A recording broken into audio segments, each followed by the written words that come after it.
Messieurs, dames, j'espère que vous allez bien. Je m'immisce au début de votre vidéo pour vous donner quelques éléments de contexte de la plus haute importance. Vous le savez peut-être, Juste Milieu a lancé un petit peu son restaurant de l'ombre, si j'ose dire. Vous le savez, il y a le restaurant pour le grand public où on fait la carte plutôt sympa. Et puis, en coulisses, on a créé La Boîte Noire, qui est un petit peu le restaurant pour la famille, où je traite en vidéo et en podcast tous les sujets que je ne veux pas ou que je ne peux pas traiter sur YouTube pour d'évidentes raisons de YouTube. Vous l'aurez compris que tout n'est pas bon à aborder. Cette plateforme existe depuis plus de 2 ans maintenant. Ça y est, vous êtes des centaines à être là toutes les semaines. Il y a environ un nouveau contenu chaque semaine. C'est la promesse qui est faite. Aujourd'hui, on a plus de 110 contenus disponibles sur la plateforme. Des heures et des heures de contenus qui ne sont pas sur YouTube. C'est une sorte de juste milieu de l'ombre, si j'ose dire. On a à cœur de faire tout ça. Et donc, ce que vous allez voir, la vidéo qui suit, est un extrait d'une vidéo publiée dans La Boîte Noire, justement, sur le rôle de Bill Gates dans la santé mondiale. Voilà, autant vous dire que ça va pas être poussé par YouTube. Vraiment, on compte sur vous si vous voulez partager cette vidéo qui pourrait intéresser des gens autour de vous. N'hésitez pas.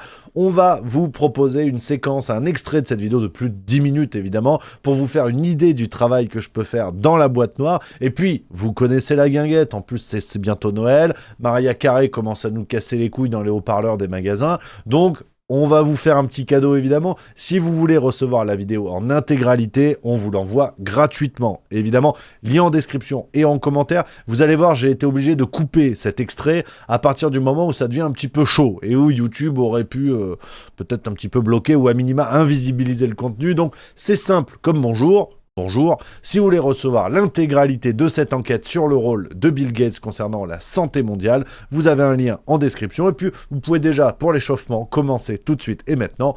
Bon visionnage, j'ai hâte d'avoir vos retours. Taisez-vous. Non mais cet homme est ahurissant. Porte-parole du gouvernement. Ce que vous venez de faire, c'est super. Aujourd'hui, sujet plus qu'épineux dans La Boîte Noire, on fait le point sur Bill Gates.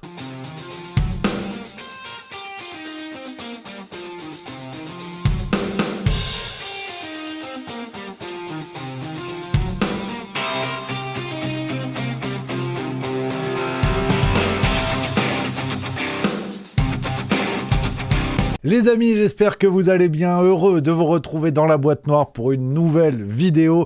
Et aujourd'hui, on va s'attaquer à un sujet plus sensible que jamais. C'est l'un des symboles de la sphère complotiste, j'ai nommé Bill Gates. On va se pencher aujourd'hui sur les rapports entre Bill Gates et la santé mondiale, philanthrope ou stratège. On va creuser tout ça, vous allez voir que c'est finalement bien plus compliqué que prévu, mais je trouvais cela intéressant d'aborder aujourd'hui un symbole véritablement des théories du complot. On le retrouve à peu près partout. C'est vrai que Bill Gates, on le retrouve dans toutes les conneries. C'est quand même assez effrayant. Et aujourd'hui, on va voir justement si tout ça est vérifié, vérifiable ou non. C'est tout le but, vous le savez, dans La Boîte Noire, de creuser les sujets interdits et voir ce qu'il en ressort. Alors, on va pas attendre plus longtemps pour aller dans le vif du sujet parce que j'ai forcément beaucoup de choses à vous dire. Lorsqu'on traite le cas Bill Gates, il faut accepter d'avoir fait une sieste parce que c'est forcément un petit peu long. Évidemment, Bill Gates, vous le connaissez, ex-boss de Microsoft, la grande entreprise d'informatique. On va beaucoup en parler aujourd'hui parce qu'il y a un lien direct entre ce que fait Bill Gates dans le monde de la santé et l'entreprise Microsoft, justement. Bill Gates, multimilliardaire parmi les plus grosses fortunes du monde, et ce depuis 20 ans, si ce n'est 30 ans, et qui s'est reconverti ces dernières décennies, justement, en sauveur de la santé mondiale. Comment on passe des claviers d'ordinateur au vaccin, c'est itinéraire finalement d'un enfant gâté, c'est un peu comme ça qu'on aurait pu appeler cette vidéo aujourd'hui. Alors, Bill Gates, on va creuser cette image de bienfaiteur qu'il a construite ces dernières décennies petit à petit avec ce modèle bien spécifique du philanthrocapitalisme. Comment on arrive à faire des affaires en se donnant une bonne image. Je vous donne un peu déjà la conclusion finalement de la vidéo pour vous mettre l'eau à la bouche, je l'espère.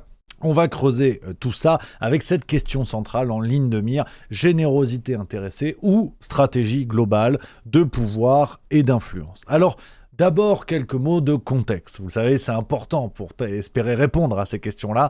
Quelques mots de contexte. Et d'abord, il faut remonter en janvier 2020, parce que c'est à ce moment-là que la fondation Bill et Melinda Gates est créée, en janvier 2020. Donc ça ne nous rajeunit pas, alors que Bill Gates est encore patron de Microsoft, mais qu'il envisage déjà à cette époque de se retirer, ce qu'il fera officiellement en 2008. Alors, la fondation Bill et Melinda Gates est créée et il faut savoir qu'à l'époque, il y a 3 administrateurs. Bill Gates et Melinda Gates, évidemment, mais aussi et surtout Warren Buffett. Vous le savez, l'immense investisseur américain qui va rejoindre le duo et être administrateur de la fondation jusqu'en 2023. Il injectera en 2006 près de 37 milliards de dollars dans la fondation.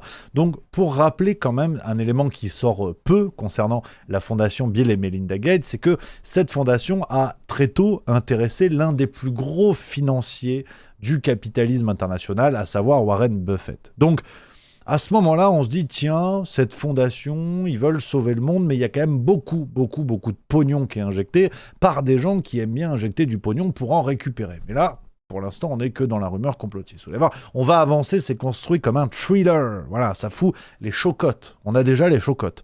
Donc, la devise de la fondation Bill et Melinda Gates prend une tournure assez curieuse quand on parle justement d'investissement et de capitalisme. La devise officielle de la fondation est « Toutes les vies ont une valeur égale ». Voilà, libre à chacun d'avoir son interprétation du mot « valeur ».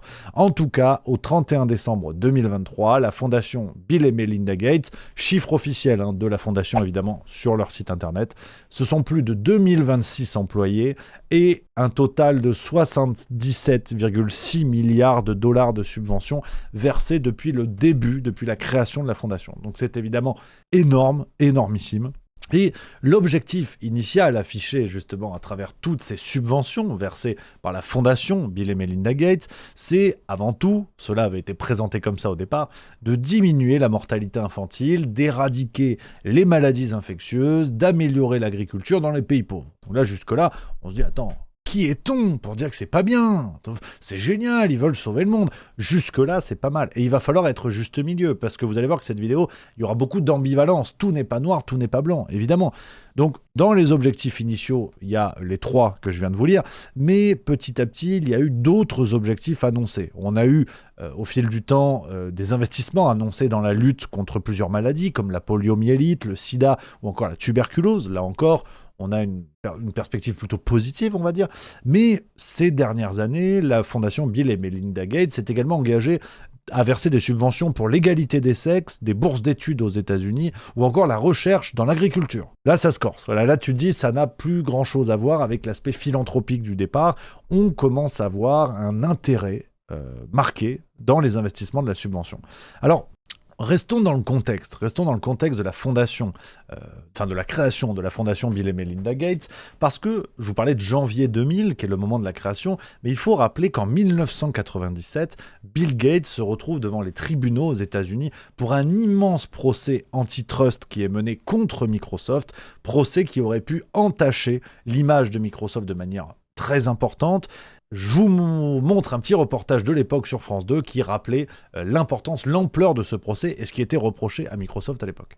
Un élément important quand on parle de Bill Gates et de sa fondation, à ce moment-là, au moment de la création, il cherche avant tout à redorer son image. Bill Gates n'est pas un philanthrope dans l'âme, ce qui ne l'empêche pas que ce qu'il a fait ait pu être positif, on y reviendra dans quelques instants. Mais au moment de la création de la fondation, il y a une volonté de faire oublier ce procès fait contre Microsoft, un procès très important et qui reproche des actes anticoncurrentiels notamment, des abus de position dominante à la firme américaine.